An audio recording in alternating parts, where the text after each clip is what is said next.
Hello दोस्तों, नमस्ते। मैं हूं महमूद अहमद मंसूरी और आप देख रहे हैं आपका अपना चैनल पायनियर इंग्लिश क्लासेस। दोस्तों, आज हम क्लास 12 जनरल इंग्लिश की पोएम 4 वंडरफुल वर्ल्ड के क्वेश्चन आंसर देखेंगे। सबसे पहले मैं आपको ब्रीफली समरी बता देता हूं।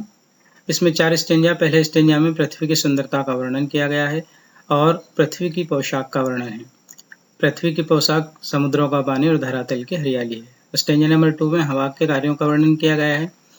हवा का पहला कार्य पेड़ों को हिलाती है, दूसरा पानी पर चलती है, तीसरा पवन चक्की को घुमाती है और चौथा पहाड़ की चोटी पर जाकर अपने आप से बात करती है। तीसरे स्टेंजा में कवि पृथ्वी को अपना दोस्त मानता है क्योंकि पृथ्वी हमको खाने के लिए भोजन देती है, पीने को पानी देती है और रहने के लिए जगह देती है। चौथे स्टेंजा में मनुष्य के आकार की और पृथ्वी के आकार की तुलना की गई है और कवि ने प्रतिपादित किया है कि मनुष्य चाहे पृथ्वी के आकार की तुलना में बहुत छोटा है लेकिन फिर भी उससे बढ़कर है। अब देखते हैं दोस्तों क्वेश्चन आंसर। पहला क्वेश्चन है आपका, what is the attire of the अर्थ 2009, 15 और 18 में पूछा गया है। अटायर यानी पोशाक, dress. What is the attire of the earth, पृथ्वी की पोशाक क्या है। तो the attire of the earth is, पृथ्वी की पोशाक है क्या है, the water of the sea, समुद्रों का पानी। The water of the seas यानी समुद्रों का पानी। And the greenery of the land, greenery यानी हरियाली, ऑफ द लैंड यानी धरातल की। तो समुद्रों का पानी और धरातल की हरियाली ही पृथ्वी की पोशाक है। एक्चुअली पोशाक का काम क्या होता है, शरीर को ढांकना। ठीक इसी तरह से पृथ्वी को क्या चीज ढांके हुए, 70% भाग पर जल है और बाकी भाग पर स्थल है। तो इस तरह से जो है समुद्रों का पानी और धरातल की हरियाली ही पृथ्वी की पोशाक है। नेक्स्ट क्वेश्चन देखते हैं। Question number 2, which actions of the wind are described in the poem.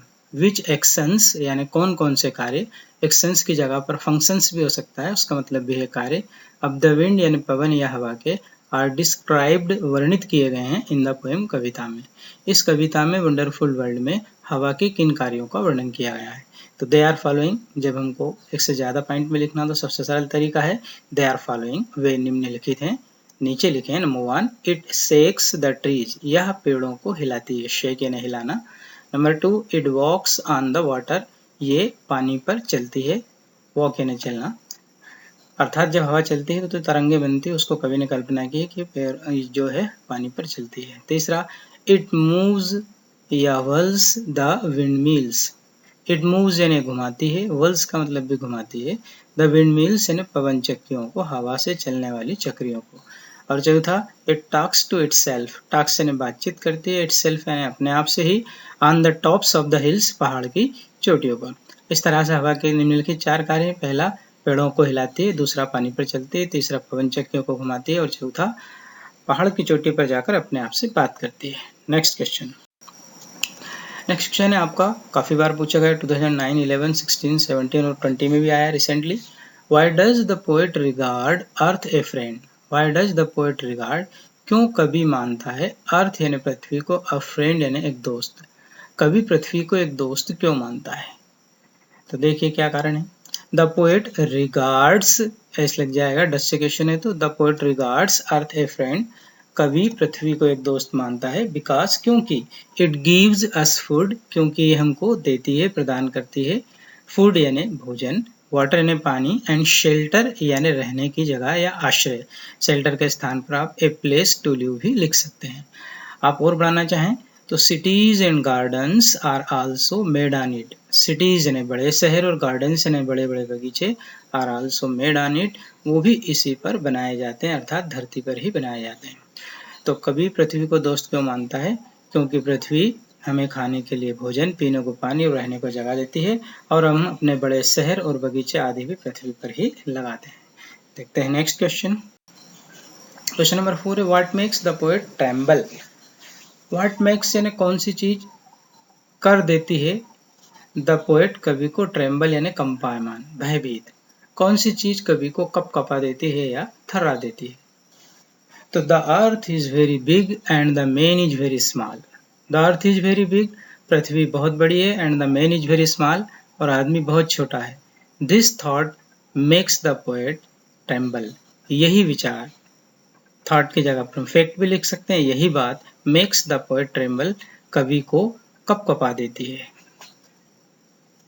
Next question, question number 5, what makes the poet think that man is god's greatest creation. काफी बार पूछा गया 2009, 10, 12, 14 और 19 में। व्हाट मेक्स यानी कौन सी चीज मजबूर करती है, मेक यानी करना, बनाना, मजबूर करना, करवाना, यहाँ पर उसका अर्थ मजबूर करना।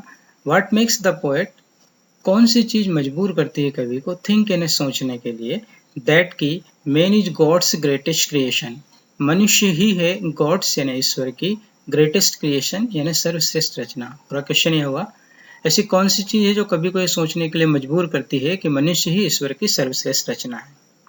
तो देखें answer, man is only one on the earth who can love and think. मनुष्य एकमात्र इस पृथ्वी पर ऐसा प्राणी है who can love and think, जो प्यार कर सकता है एंड विचार कर सकता है। इसी को हम शॉर्ट में ऐसा भी बोल सकते हैं, man can love and think, मनुष्य प्यार कर सकता है अर्थात उसके अंदर भावना है, और थिंक यानी विचार कर सकता है अर्थात उसके अंदर बुद्धि है। दिस थॉट या दिस फैक्ट, यही बात, मेक्स से पूरा रिपीट कर देंगे, makes the poet think that man is god's greatest creation, यही बात कवि को सोचने के लिए मजबूर करती है कि मनुष्य ही ईश्वर की सर्वश्रेष्ठ रचना है। उम्मीद है दोस्तों आपको वीडियो पसंद आया होगा। यदि आपको वीडियो पसंद आया तो प्लीज़ लाइक करें, शेयर करें और सब्सक्राइब करें। मिलते हैं फिर एक नए वीडियो के साथ, तब तक के लिए बाय। जय हिंद, जय भारत।